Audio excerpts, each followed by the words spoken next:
We should talk briefly about local anesthetic systemic toxicity because this is one of the anesthesia-specific emergencies that can occur, and you should have an algorithmic approach to this situation.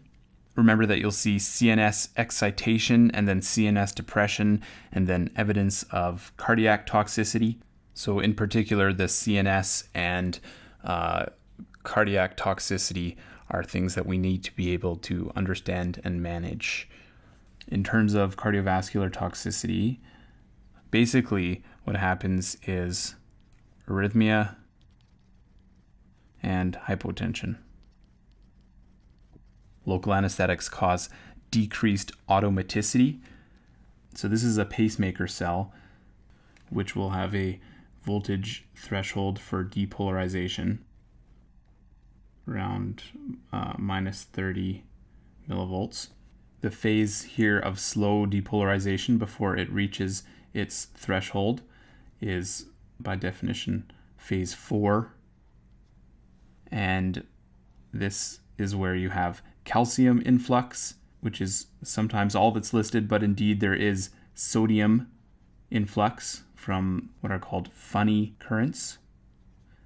And so if you have enough sodium channel blockade here, you can interrupt the normal automaticity of a pacemaker cell, and it'll take much longer for it to depolarize enough to reach this threshold potential. So one effect of this can be profound bradycardia. Phase 0 is your rapid depolarization. And this is also sodium channel influx, which is something that can be interrupted by enough local anesthetic as well. Interestingly, this decreased automaticity from prolonging this phase 4 can actually be useful if you have ischemic ventricular tachycardia. Very briefly, part of your problem with a ventricular tachycardia is that you have these injured cells that are leaky and more prone to spontaneous depolarization. So if you can slow down the automaticity of the ventricular pacemaker cells that you don't want to be firing, you can prevent a re-entrant tachycardia from occurring. So that's kind of interesting. But again, this is at much lower doses than would cause systemic toxicity. You'll get decreased conduction velocity and AV nodal delay or even full blockade.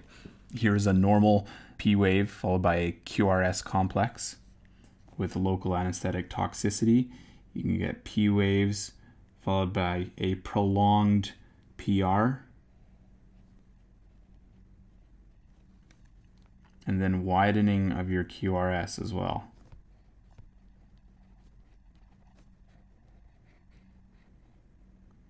Then potentially AV nodal block, where this P wave is completely non-conducted. Local anesthetics in high doses also cause direct myocardial depression because your myocardium, being a muscle, uses sodium. So when you start to see cardiovascular toxicity, you know that you for sure are in a dangerous situation with very high plasma levels of your local anesthetic. ASRA, the American Society of Regional Anesthesia, has a very good and often updated guideline for the algorithmic approach to local anesthetic toxicity, or LAST. But briefly, it's important for you to call help early on. Consider the possible need for cardiac bypass or ECMO, because if you have someone whose heart cannot even conduct anymore, this is someone who is going to need support until they can clear the local anesthetic from their system.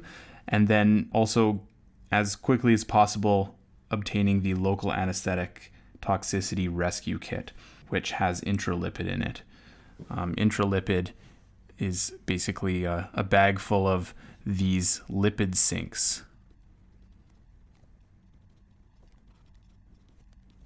The idea is that your local anesthetic will be essentially mopped up, and your resulting end organ concentration of local anesthetics will be lower when you have a bunch of these phospholipids floating around. This is an emergency situation, so you're going to manage airway, breathing, and circulation. Notably for circulation, there does exist Acls modifications for a patient with local anesthetic toxicity. And this, obviously involves no further use of local anesthetics, no use of beta blockers, no use of calcium channel blockers, and no vasopressin. Seizure management, often with a benzodiazepine like midazolam. And you should be cautious of propofol, given that you're already at risk for cardiovascular depression. And intralipid has different recommendations based on weight, but for typical adult dosing is 100 mils over 2 to 3 minutes, and then 250 mils over 15 to 20 minutes. Anyways, I would recommend taking a look at the ASRA guideline for last management.